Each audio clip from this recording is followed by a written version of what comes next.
Because logically you would think that she's gonna see you first and be like, "You, you're the one who did this to me.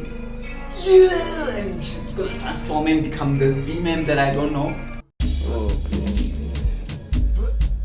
no. This is a story about me going on a jog while I was high. It was a slow boring day. I was off on that day and I had nothing to do, so I had all the time in the world. Before I continue with the story, please like and subscribe. Cool. Okay, back to the story. Okay, to enlighten myself, I decided to go harvest some of the devil's lettuce. I went to my lettuce man, got the crop, smited the first batch in the chill zone, put on some headphones, played McMill, headed back to my place. And I got to my place, put the rest of the batch in my hooker. Mind you, I haven't harvested in such a long time, so the lettuce is gonna be extra crispy on my detox tongue. I lit the hooker, had a few puffs, and I was still generally good, so I went to Crunchyroll. I watched one of the baddest anime. Like, this is the most Black Air Force energy anime I've ever seen, and it's Tokyo Revengers. And as I was watching it, the main character was getting his ass beat again because he's a weak ass bitch, and I was like, I can't be like this bozo. I have to exercise. Matter of fact, I'm gonna go for a run right now. I'm going for a run right now. The time was 7 p.m. and the sun was about to set. So I put on my gear, went outside and started jogging. And at first it was all good. Like, the sun was like so amazing on that day. The glow and the rays, it just hit different. It made me realize how the creation of the stars and the earth and the planets are so out of this world. No pun intended. Then boom, the sun was out and the light was gone. The only source of light that I had in that moment were street lamps spread 10 meters apart. Some were flickering and some were straight up broken. They were not working, like nothing. Paranoia kicked in. I looked, and on my left, an abandoned house just spawned. Look, I've used this house so many times and I've never seen this house before. And I know there was someone in there looking at me, scouting me, planning to kidnap me. They were plotting to kidnap me and harvest my organs. I didn't see them, but I felt the presence. Okay? So I ran like a crackhead on straight up meth and steroids for like 5 minutes and I was out of breath. I slowly started walking. Then I was like, wait a minute. This is not a walk, this is a jog. Run, goddammit. And I started running. And the next stage, this was peak paranoia. It was the most potent paranoia I have ever experienced. So, as I was running, I noticed that I'm gonna be running through the forest. And the first thing that I saw is a cross on the tree, like those memorial crosses when someone dies. And I was like, oh shit. This spirit is gonna be looking for me. This ghost has unfinished business and I'm gonna be the first victim.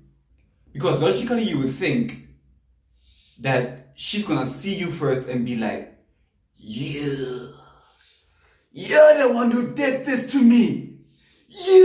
And she's gonna transform and become this demon that I don't know. But before I could even dive deeper into this ridiculous situation, I noticed the lack of street lights. It was pitch black.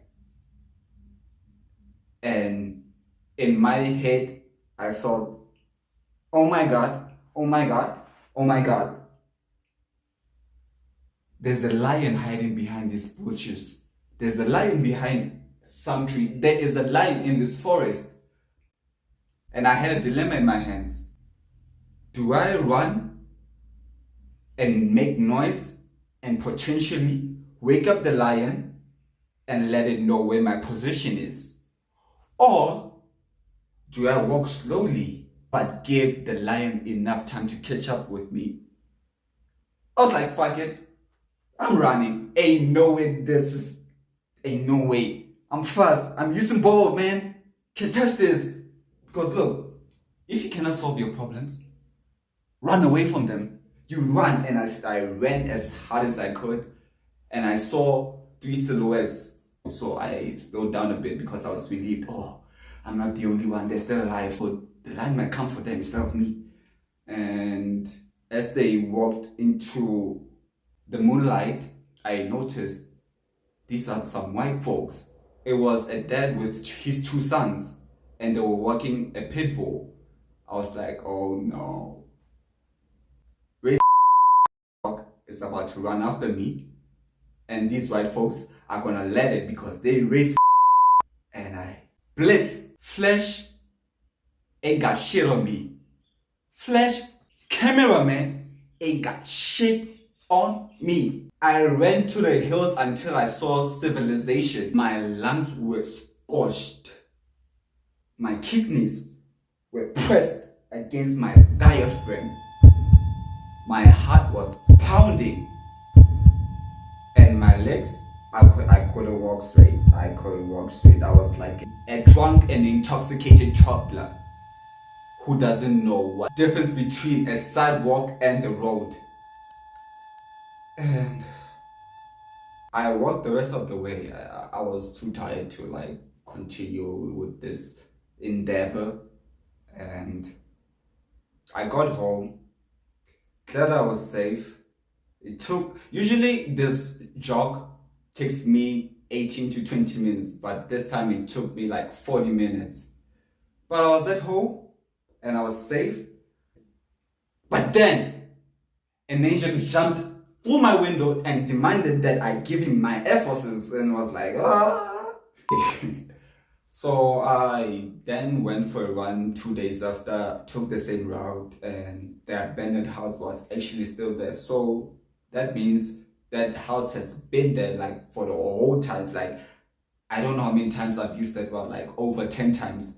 And I've never bothered to look to my left and see it when I was running past it. So I never noticed it. So I guess the devil's lettuce enhances your attention abilities, and you should probably have it while you're going to do something important, like you're gonna give a lecture, you're gonna go into a conference, like public speaking type of thing, where you need your most fullest attention, because it's gonna work wonders for you. I'm just kidding. Don't do that. Don't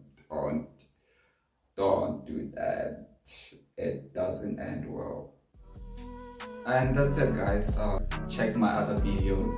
If you like this kind of stories, tell me. I'll make more Devil's Lettuce related videos. Love and war. Peace out. Don't forget to subscribe.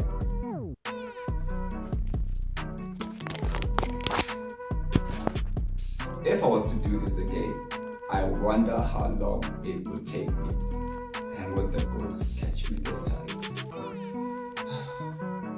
Question of the ages.